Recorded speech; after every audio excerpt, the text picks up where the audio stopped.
We are ending. We spend a lot of time with Yod, that the 10th letter, because it is the most widely used letter in the entire Bible. And I will end it with some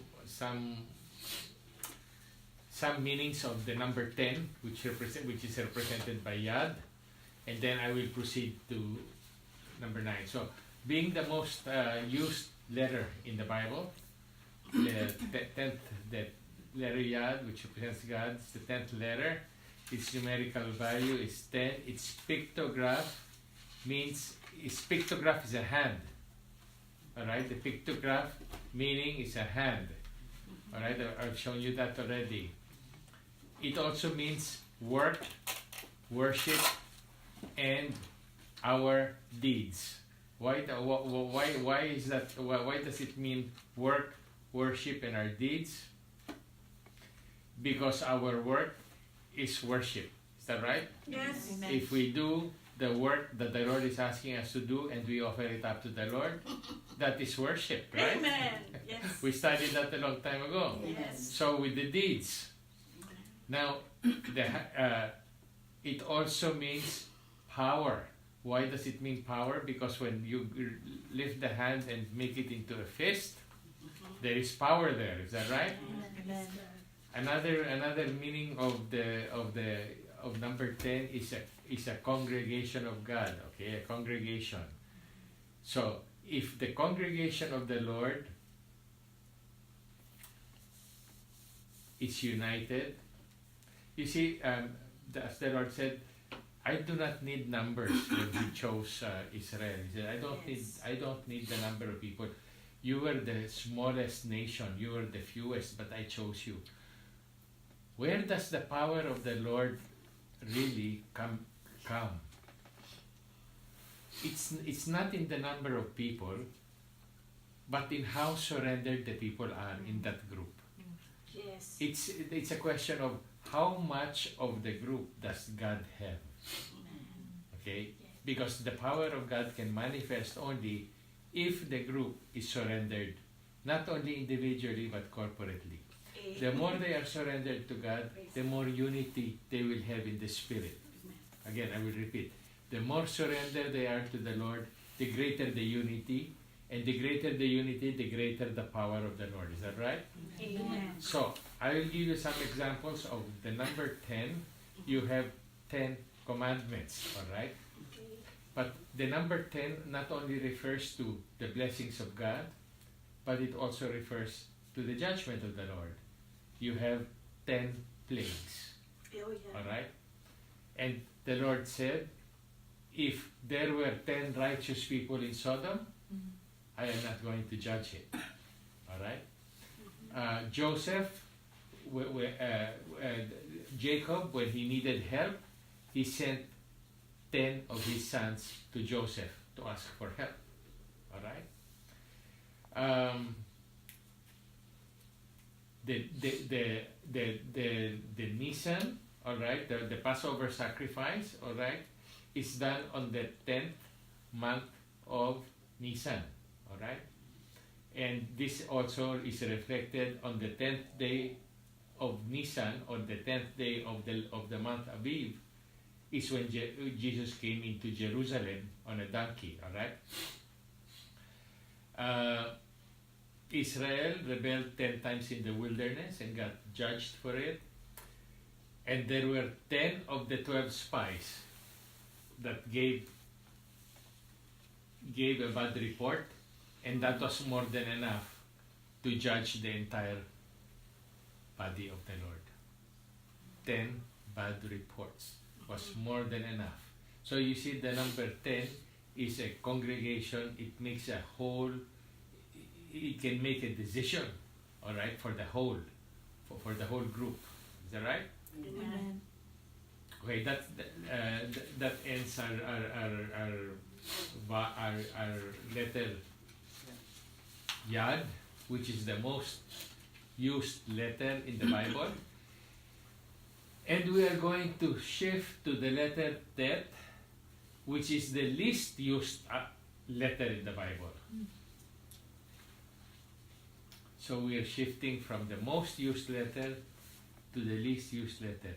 Why did I jump from 5 to 9? Because 9 is very, very important and very relevant to what is happening today. Alright? It's very relevant to what is happening today. The letter Tet is the 9th letter in the Hebrew alphabet. And the meaning of the letter Tet, alright, is will. Gulong, will. Oh, wow. Like a tire, a Oh, I wheel. see. Will. Alright, a wheel. That's the meaning of the letter Tet. Why does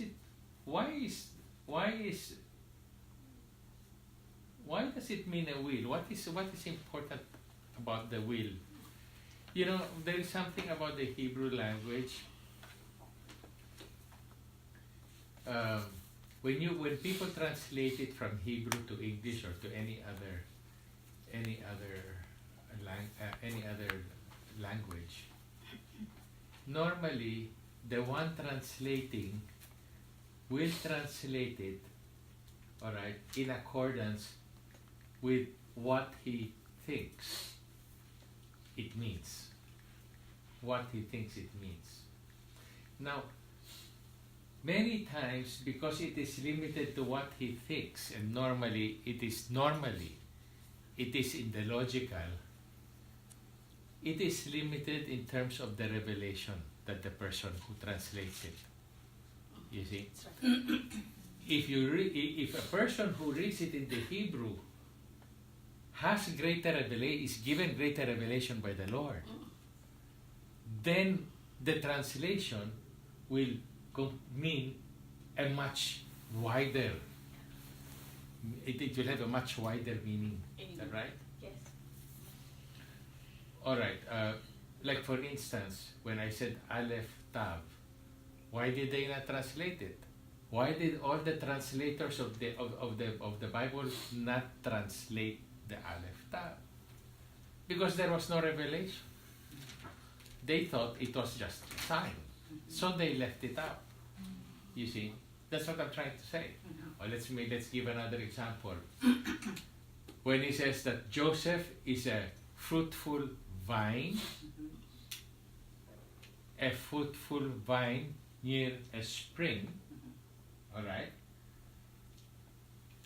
They translated it vine and spring because that's how it makes sense.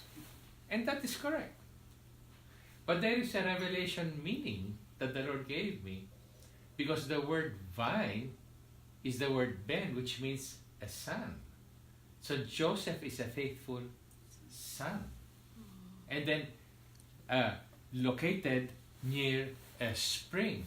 And they did not use the Hebrew word for spring that is normally used throughout the Bible.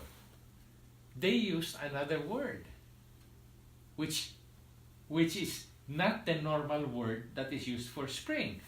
But then, where will the vine be planted except in a spring? Is that near a spring? You see what I'm saying? That's logical. But if you say he is a fruitful son, then a fruitful son planted near a spring, well, doesn't make too much sense, right? So there has to be another revelation to that. And so the word for spring is a word for vision, an eye. Joseph could interpret dreams. So now Joseph is a faithful son planted in with the gift of visions or interpreting dreams. Amen. So you see, that is a completely different, because the word is word for vision. You see? So that's what I'm saying. Unless there is a revelation, all right, you are going. The tendency is to just limit it to a logical explanation. But God is saying something more. Amen. You know, And I'm not saying that the translation of a fruitful vine near a spring is not acceptable. Definitely it is. But as I told you, there are different levels of revelation. Yes. There are 4 levels of revelation. Amen.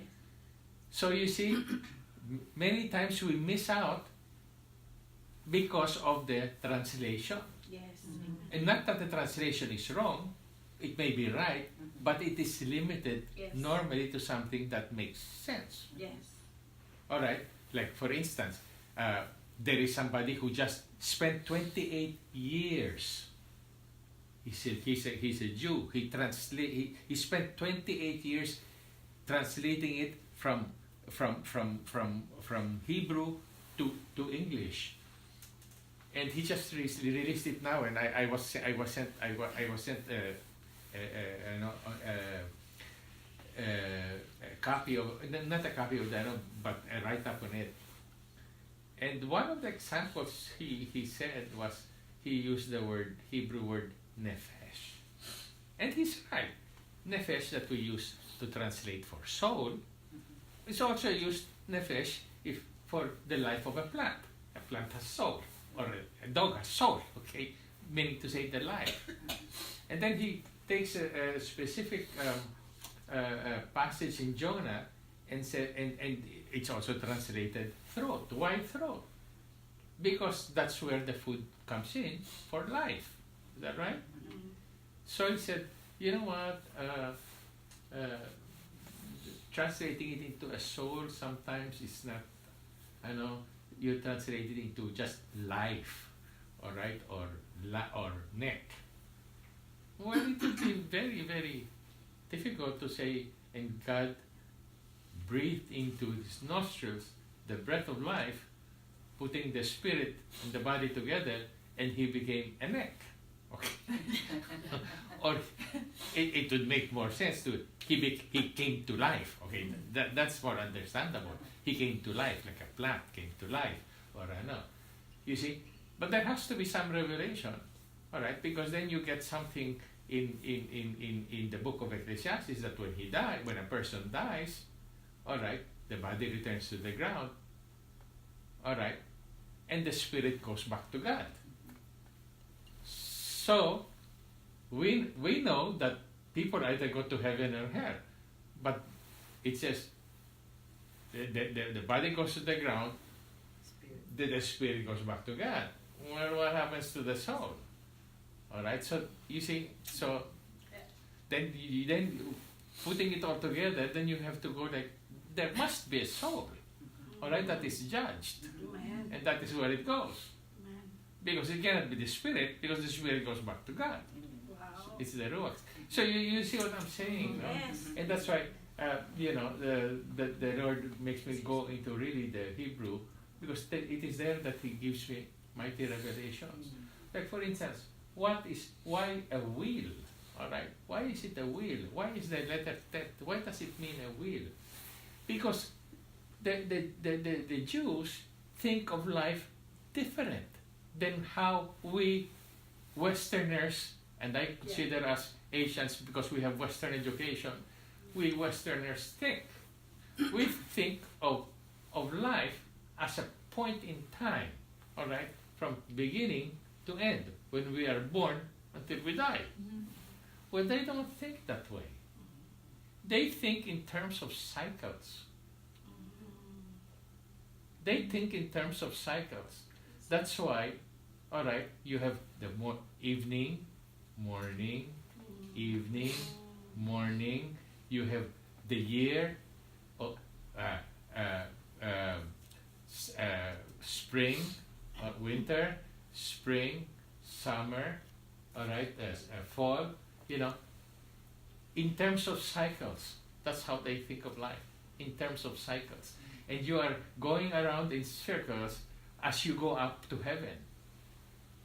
You're going in circles as you go up to heaven. It's like a wheel within a wheel. Okay? Okay?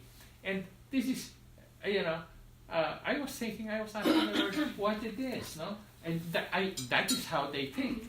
2 Kings chapter 2, if you go there, all right. Did you ever wonder, okay, in verse 11 about Elijah, as they were walking along and talking together, suddenly a chariot of fire and horses of fire appeared and separated the two of them. You see, there is a separation. Okay, 9 is a separation. There is a separation, all right, of the two of them, and Elijah went up to heaven in a whirlwind. Why is it a whirlwind? Did you ever think about that? I mean, there is no... I mean, he was just raptured. No, but why will they put a whirlwind?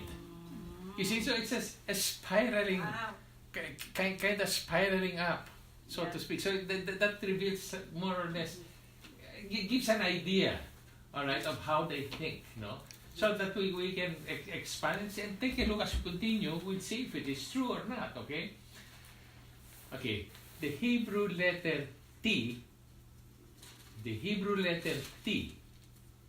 is first appears in Genesis chapter 1 verse 4.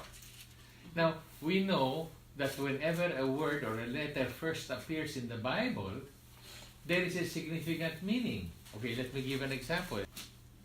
The first word in the Bible, in Genesis 1:1, is Bereshit.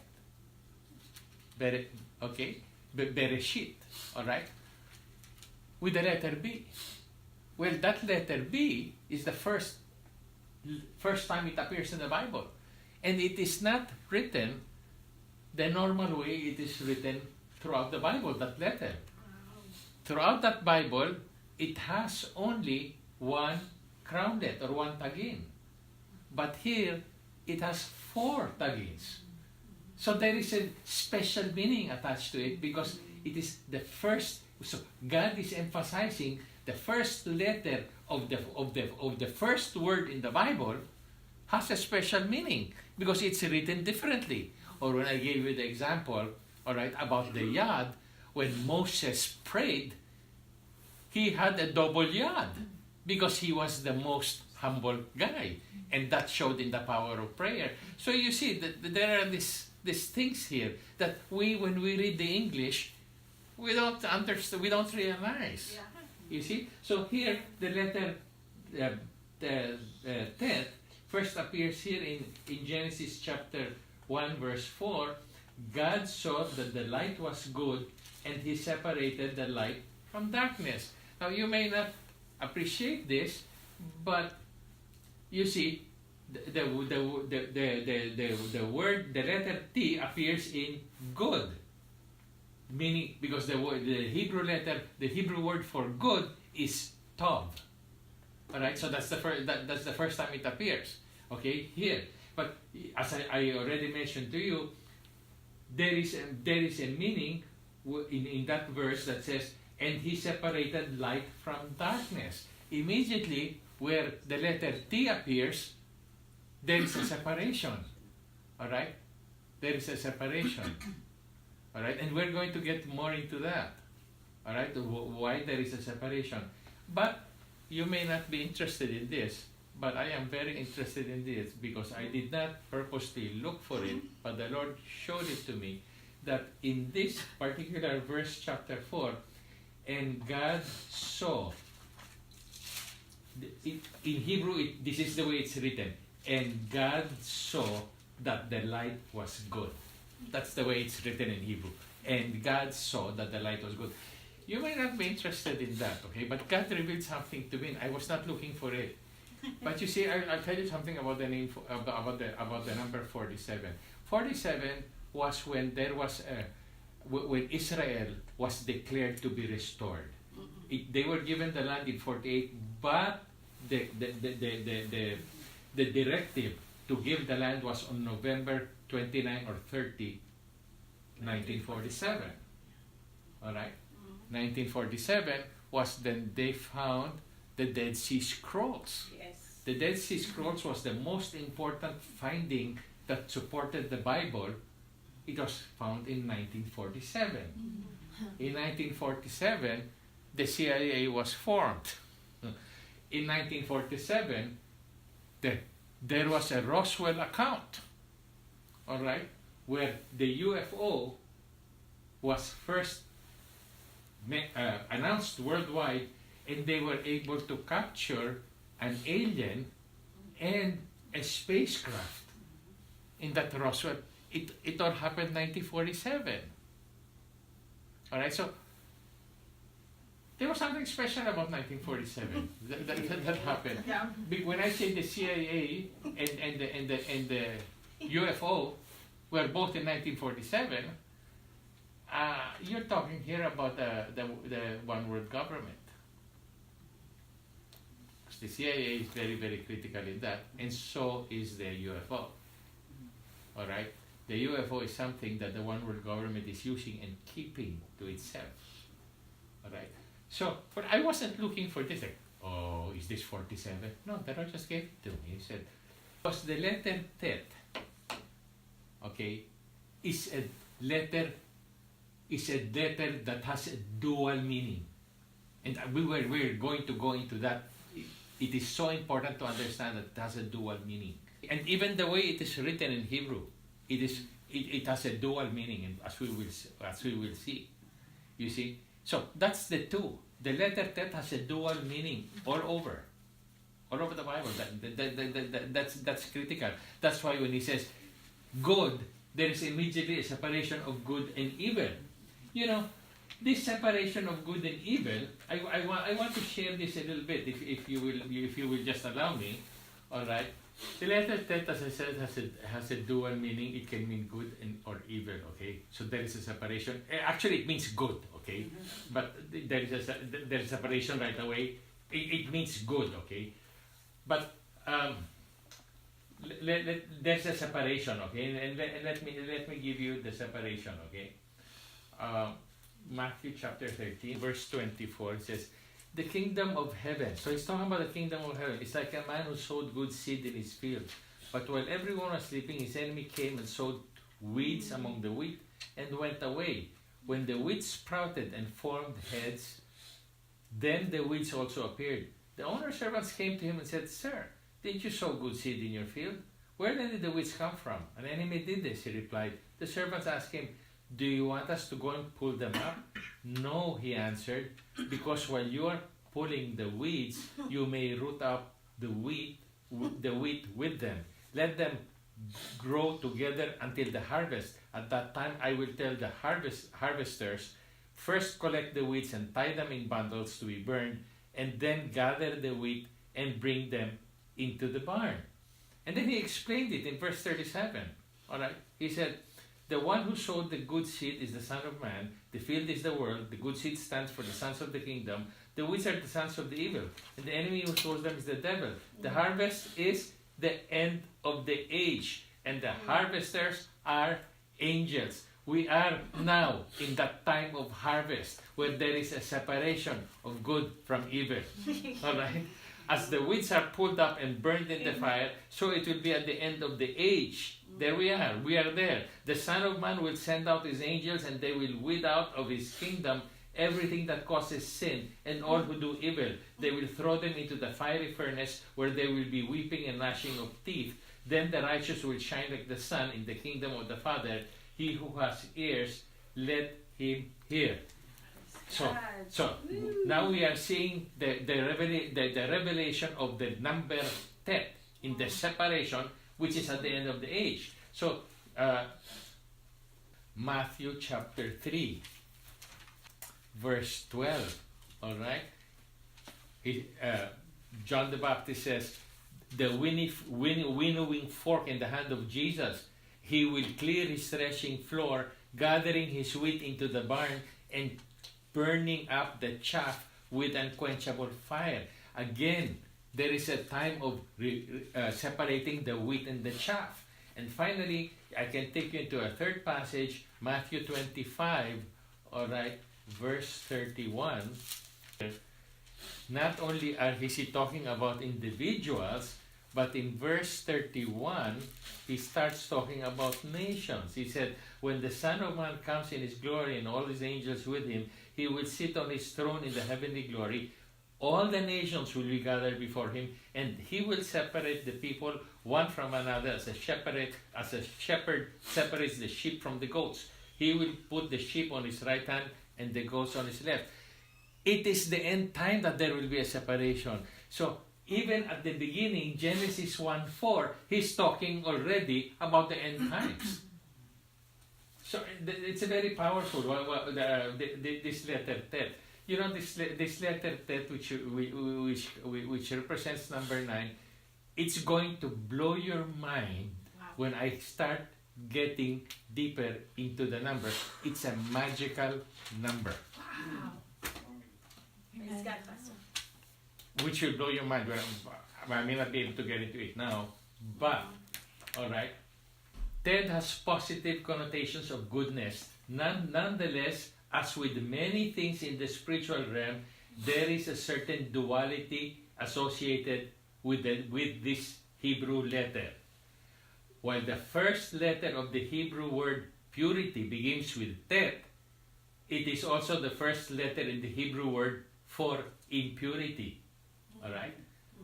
While it is the first letter in the word and means good, God immediately separates the good from the evil. I'd like to take you to one more Isaiah 45, verse 7. He says, I form the light and create darkness. I bring prosperity and create disaster. The Lord does all these things. Now, notice that whenever there is light and darkness, there is prosperity and disaster, there are blessings and judgment. Yes. Alright? So the Tet is associated with those two. Alright? When he says, I create disaster, okay, we know that the Lord does everything that he created is good. Because in Genesis 1:31, he says, everything that I created is good. Right? Where does the evil come from? The evil comes from what it started out with Lucifer, who perverted the word of God, all right, and as a result, as a consequence, evil came up. Is that right? The same thing happened with Adam.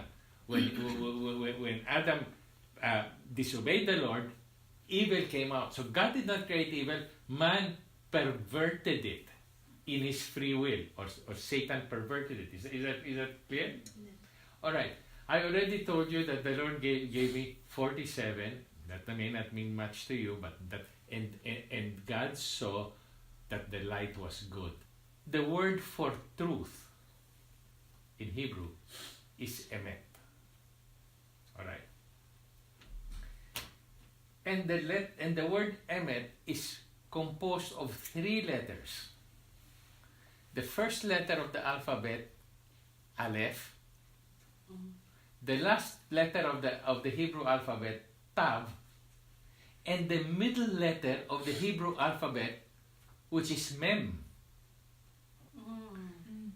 And so, truth, which is Jesus Christ, is spelled with the first letter, Aleph, God the Father, alright, and last letter, Tav, Aleph, Tav, the middle letter of the alphabet, Mem. Now, why is the truth spelled that way? Well, this is the way the Hebrews look at it. They go to Hebrews look at it, so they go to Hebrews. Hebrews chapter 13, verse 8 says, Jesus Christ is the same yesterday at the beginning, today in the middle, and forever in the future. Jesus Christ is the same yesterday at the beginning, Aleph, today, Mem, and in the future, Tav. Alright? That's where they get it. He is unchangeable. So he is the truth from yesterday, today, and forever. But the word of God, alright, you cannot pronounce it, no? So the number 15, that is used for certain numbers, like number 15. All right. Why? Why is that used? Because you cannot pronounce the name of God. So what happens? All right. Number 15 is written, all right, by the letter Yad, which has a value 10, Okay. and the letter Hey, 5. So it's 15, right? So it's YH. Yeah, YHVH is the name of God. Is that correct? Amen. So that's the way they write, because they cannot use the name of God. They use this is the way they do it. All right, they use Tet and they use Yad, and then they use Hey. Another way they would refer to God is through number 9 and number 6. Okay, Tet and Tav. Okay, as you know, YHVH, no? But when you use Tet and Tav, 9 and 6, you come up with a word Tub Shevat. Why did I bring that in? I had to bring that in because it refers to what the Lord is doing now. That's why I brought it in. All right. So when you have Tet and Vav, you are able to come up with words like Tub Shevat. What is Shevat? Shevat is the 11th month of the Hebrew calendar, beginning Nisan. Beginning the biblical calendar, it's the 11th month. So, what is the relevance of that 11th month? Well, we are in the month of Shevat now. And the 15th of Shevat, which they celebrate as Tub Shevat, is the birth of trees in Israel. It's the birth, because you remember when winter comes, the trees shed. It's like the birth of new trees. Do you know what I'm saying? Birth of new trees. When did we celebrate that? 15th of Shevat. When was that? Last Sunday. The 20th of January. Now, why? Why? What is so important about that? Well, the earliest tree that begins to show bloom is the almond tree. The almond tree. That's the earliest tree that blooms. So on the feast of Shevat, it's the almond tree that begins to bloom. Well, the root letter for the word almond and the word tree, the root letter, all right, means be eager, be alert, wake up, be diligent, be ready to act. That's what it means. Well, why am I saying that? Because that's what he's telling us now.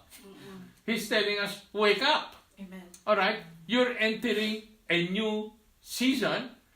Wake up, be eager, be alert, be diligent, and get ready to act, because I am doing something that I've never done before. Amen.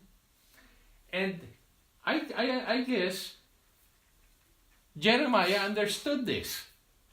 When we read it, we don't understand it. But if you go to Jeremiah chapter 1, you will see what the Lord meant in Jeremiah chapter 1.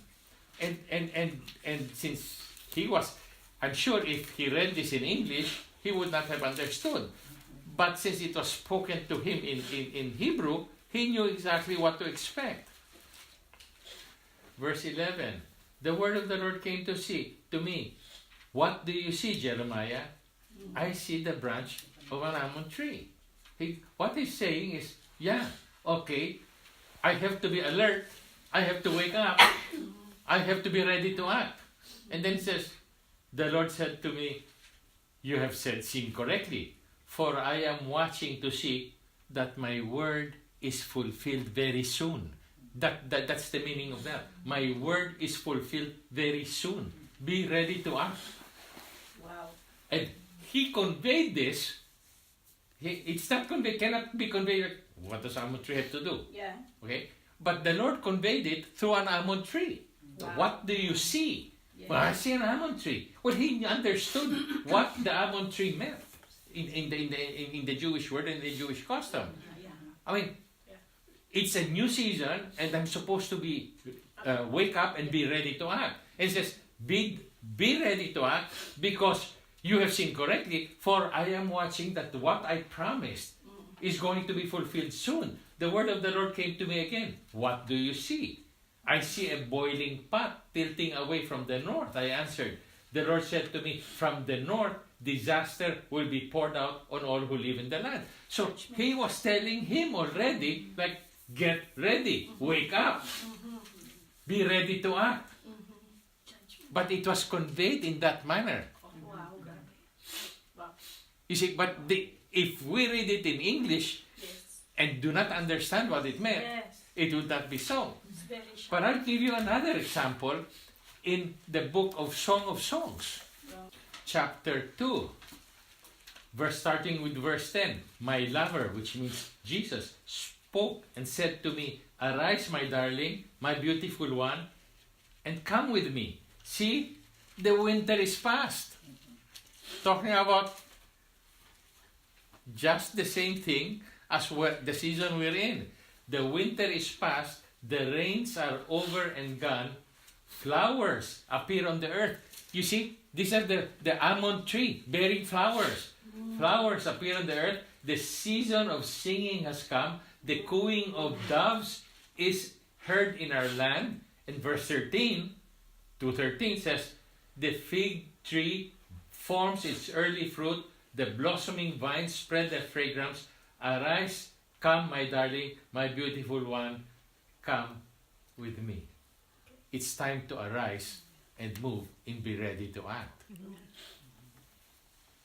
That's what it means. Amen. Amen. Is that right? Amen.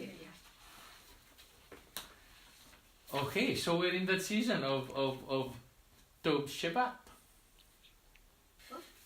This is the pictograph. You know, they say that's like a snake inside the. You see? Do you see the tent? It's like a container. Yes. It's like a basket. Yes. Well, here they say this is like a snake in a basket. Wow. Okay. But it's funny that you have a cross Yes. on top of it. Huh? It's a snake in a basket. What does that mean? A snake in a basket? It's hidden. You see, Oh my gosh. it's hidden. Wow. Okay, it's hidden. Oh my God. All right, it's hidden. You see, this is the period. I remember last year when I was in Odette's place, my sister Odette's place. The Lord gave me, said, I am coming to reveal everything concealed will be revealed. You remember that? Yes. I did not understand. I said, everything concealed will be revealed, he said. Yes. And we were even planning how to do it. Well, it's concealed. Wow. And the Lord is going to reveal things. Wow. So as you can see now, things are being brought to light. Yes. About the 9/11, about the JFK, everything's being brought to light. Amen. I didn't know that at the last year. It was, I think it was early part of last year. The Lord told me, everything concealed will be revealed. Well, I didn't know that. I didn't know about the times and seasons. So Wow. I just said, and we were going to put up a web page on that. Everything concealed will be revealed. So you can see, all right, there is a snake inside the basket. Is that right? Yes. A snake inside the basket, correct? And it's covered by a cross, isn't it? Yes. Well, you know, I told you that Tov means good, but it has a dual meaning. It also insinuates a certain evil, like a snake hidden, a snake hidden. And what does that represent? I think that represents the snake in each and every one of us. Amen. Wait, Do we have oh my snake? God. Do you have a snake inside Yes, you? yes. Okay, if you don't think you have a snake, then let me bring you to the word of the Lord. In the 90s. Okay. Yeah. In the book of Romans chapter 7 it says, I know that nothing good lives in me. That is in my sinful nature. Amen. So I have a sinful nature in me that nothing good lives in it. Yes. So if you feel that you don't have a snake in you, then you are not created. You are not a human being. For what I do is not the good I want to do, nor the evil I do not want to do. This I keep on doing. Now if I do what I do not want to do, it is no longer I who does it, but it is sin living in me that does it. For what I do is not the good I want to do, nor the evil I do not want to do. This I keep on doing. Now if I do what I do not want to do, it is no longer I who does it, but it is sin living in me that does it. Good and bad news. A person has cancer, but he is not cancer. That's right. Okay? You have sin in you, but you are not sin. Wow, it's beautiful, no? Beautiful. Good news. You are not the cancer. You are not the sin. Sin is in you. Bad news. You are responsible for it. Yes.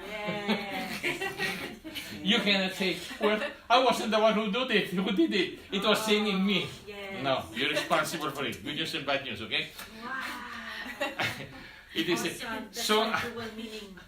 Dual meaning. dual meaning. Yes. And as we go into it, we are going to see how the Lord is working in this 5779. We're going to see how He's bringing life Praise God.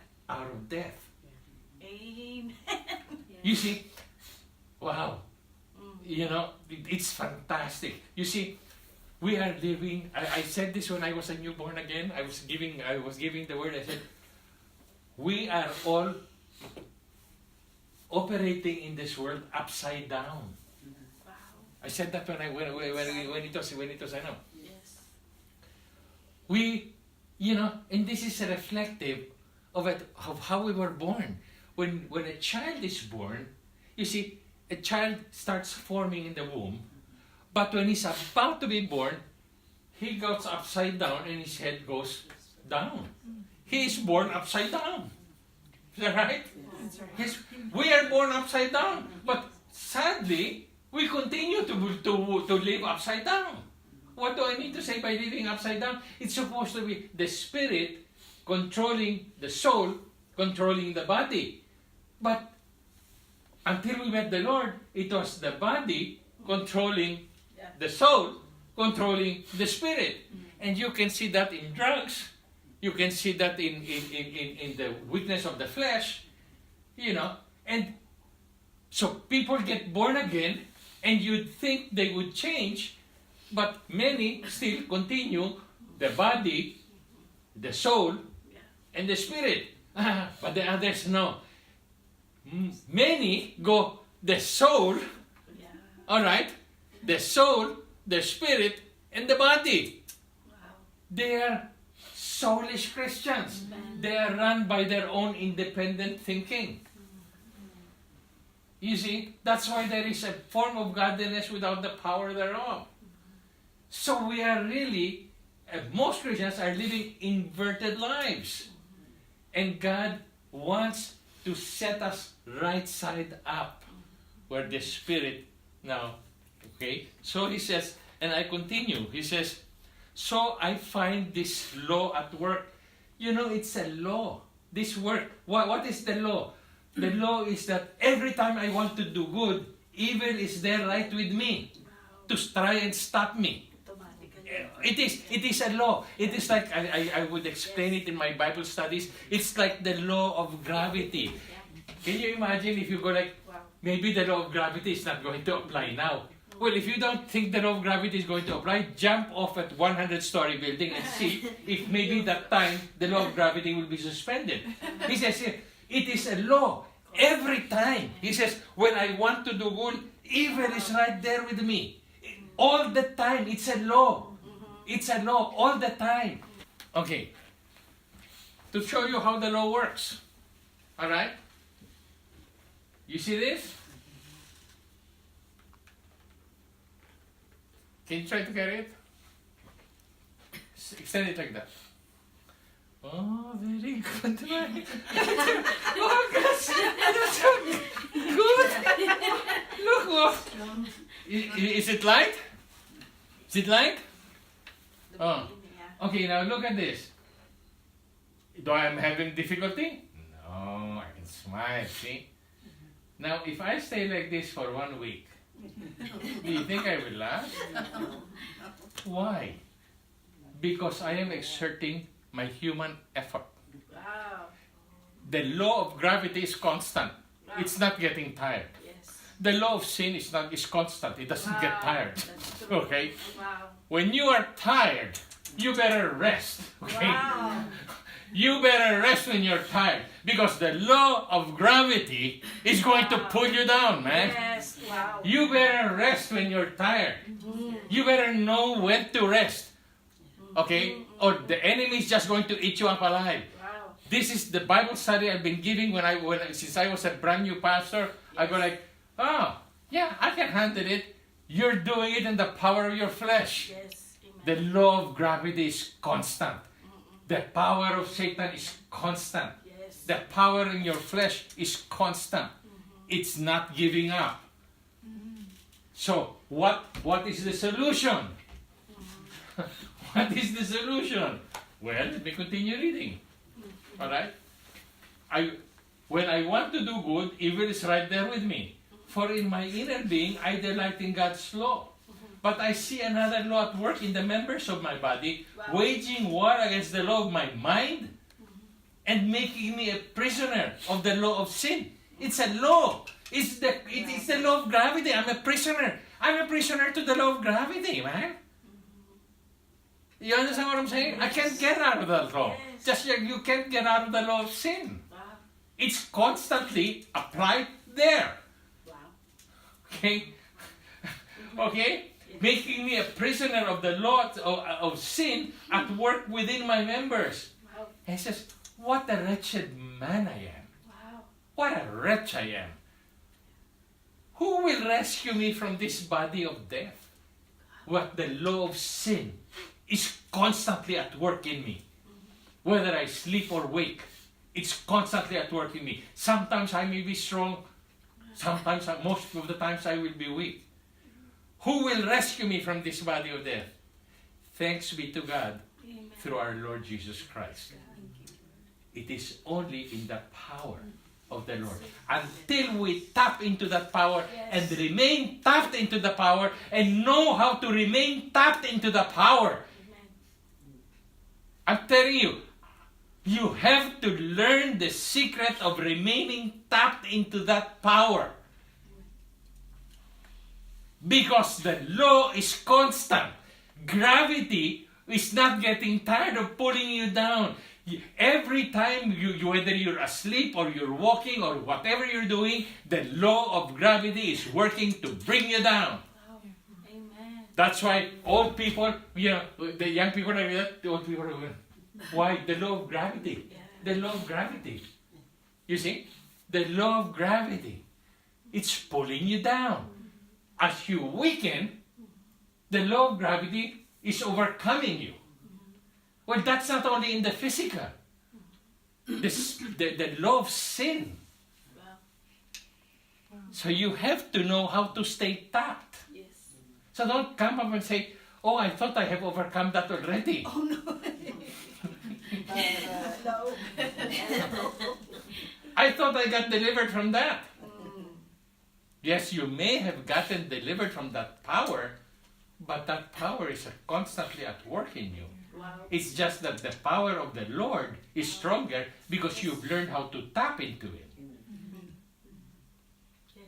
But many people don't stay tapped into Him. It's like your cell phones. You keep using your cell phones and you're running out of juice. Yes. You need to be tapped. Wow. Plugged. You need to be plugged to the Holy Spirit. Amen. So, okay. Okay, well, while I'm at it, I might as well go into the, into, okay, you saw the pictograph, no? The Yes. pictograph is a basket with an Okay. coiled in it. Okay, this is the classical way it's written. It's made up of two letters. Zayin, alright, which is a crowned man, the seventh letter. Zayin is Jesus Christ, or the crowned man. Wow. Number 7, it's the seventh letter. It's when Jesus comes back and rules, millennial. It's when Jesus comes into us and gives birth to the Jesus ministry, and we are ruling with him here while we are now. Do you understand? Yes. Because the 6, can you put a vav there? Do you have a vav? So Zayin and Bob. Okay. This vav is man. He was created on the 6th day. Alright? Okay. Okay, this is a vav, the 6th letter. Alright? Go back to that's man. Man was created in the 6th letter. Okay? Go to Zayin. Okay, this is a vav with a crown. Jesus Christ on the 7th letter. On the seventh letter. Okay. It's the millennium. Do you understand? Yeah. Alright? The vav is like the 6th letter. It's man in sin. He was born on the 6th day. Like that's why 666 as a beast. Okay? So, is that clear so far? Yes, yes. All right. Zayin, all right, is 7. Now we go to Tet. Tet is composed of 2 letters. Tet is composed of the letter Zayin, and this is the Tab. Yes. And there is a reason why the Tab is bent.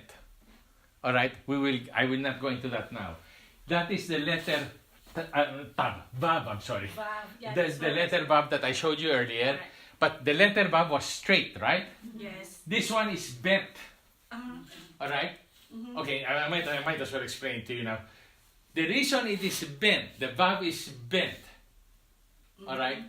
As I said, the letter Tet has 2 meanings. It actually means good, but it can also signify evil. You understand what I'm saying? But it doesn't mean evil. Yes. It can signify evil too, all right? But it means good. Is that right? But immediately in that verse, he separated light from darkness, all right? Yes. Why is the letter Vav, which represents man, why is it bent? Why is it bent? Listen to this. All right. It means 2 things. Zayin is the crowned man with the sword of the Spirit. Jesus. Okay. All right? Okay? Opo. Vav is the man who is bowed in submission to God. Okay? Man bowed in submission. That's why he's bent. Is that clear? Okay, now take a look. I'm going to read you Luke chapter 9 verse 23. Huh? I'm going to read that to you. How does that man that is standing up straight become bent? All right, I will read it in Luke chapter 9 verse 23. Then he said to them, if any man would come to me, he must deny himself, take up his cross daily, and follow me. For whoever wants to save his soulish life will lose it, but whoever loses his life for my sake will save it. All right. What is he saying? God puts a yoke upon us. He puts a yoke. What is that yoke supposed to do? Supposed to bring us out of that evil that is in us. He wants to make us good. Do you understand what I'm saying? Yes. Get All right. across, yeah. So, there are 2 ways of doing it. Please understand this. Again, I say like I'm going back to the beginning Bible studies that I had. God, you see, we are born and conceived in sin. All right. When we received the Lord, we didn't do anything. We didn't do anything. What did we do? We just believed and accepted. Well, What did we do? He gave us the faith. He gave us the grace. We didn't do anything. We just exercised. We just received His grace and exercised the faith which He gave us. It was all given to us. Now, many people think like, okay, then I'm done. No, you're not done. Now you receive the life that will overcome that constant law of sin. You see, you have received the life, but you have not yet overcome it because you have not learned how to live that life. Well, I'm born again. So, you have a responsibility now to learn how to live that new life that you got because of my Son Jesus Christ who died. You have not yet overcome that sinful nature, and you will have to overcome it every time. So, I build up into you a new life, the Holy Spirit. There is a new life that was built into you. Listen to me. There's a new life. Okay? A new life that's built up to you. This is so, because I'm going back to the initial Bible studies. This is what I did with the corporation of where the president made me a consultant. All right? He said, what am I going to do with the old corporation, because I'm going to bring in new stockholders. And I said, you got to do it exactly the way the Lord does it. How does the Lord do it with man? He puts a new life in man, and He builds it up, the new life. But there is something obstructing it. His character, his pains, his sorrows, his trauma, his stubbornness. And God has to break that down. And how does He break that down? Through a yoke. Yes. You see? So, your coming to maturity is a combination of building the inner man and breaking down the outer man. And that is the breaking down of the outer man. That one makes sense now, Pastor. And that's what I meant about that corporation. I said, you got to build it up and break down the old corporation, I said. Yes. Amen, Pastor. So, but now you have a choice of doing this, denying yourself and carrying your cross and carrying the yoke. Remember, it's the Lord that will choose the yoke that you will carry, not you. Amen. You're going, I like this, but that I will not. Okay? No, it doesn't work that way. Amen. It doesn't work that way. He will choose for you. Now, let's put the bad one. Okay, here is the evil one. It's the same. But look, this one is a serpent instead of a man. You see, why? Because the man, the Vav, which is the letter Vav, which is the sixth letter in the alphabet, represents man in his sinful nature. Is that right? So, Amen. that man has the capacity of becoming man, 666, a 666. All right? Or he has the capacity of becoming Christ-like. Amen. So, if he becomes a 666, all right, then this is the serpent with the tail. And this is the head of the serpent. Oh, okay. And why is that crowned? Because it is the serpent ruling in that man. Have you not seen, all right? In the Bible, the beast has 7 heads Yes. and 10 horns. You see, the heads. So whoever is so going back to the letter Tet, which means good, but there is something concealed. Okay, God can either bring out the good, or you will refuse and rebel, and you will stay, you will become like a serpent. Wow. Awesome. I'll give you an example. Moses. When God called Moses, said, Moses, what's that in your hand? Oh, staff. Throw it on the floor. Oh, what's a staff? You know, a staff is a sign of authority. You have a staff, you have a sign of authority. Okay? Well, he said, you know what? That's your human authority. I want you to throw that on the ground. Let go of your authority over yourself. I know you have that free will.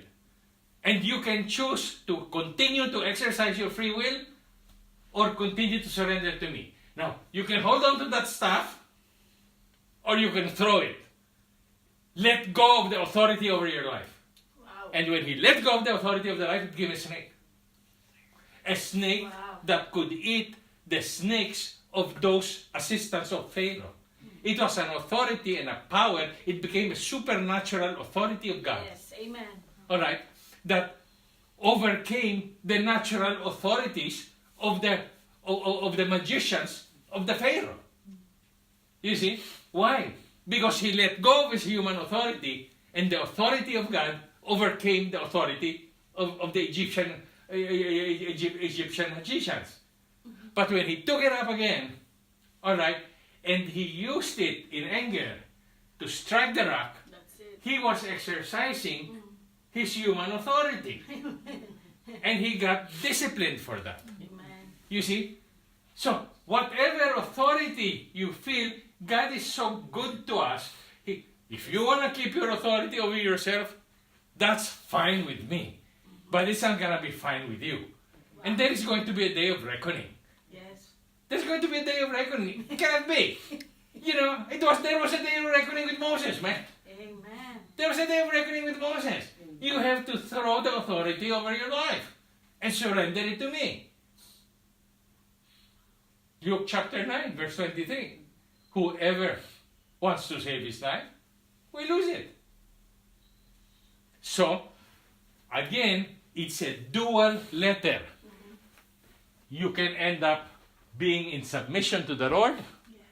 or you can end up being completely in authority over your life and being the one to choose what yoke you will receive from the Lord.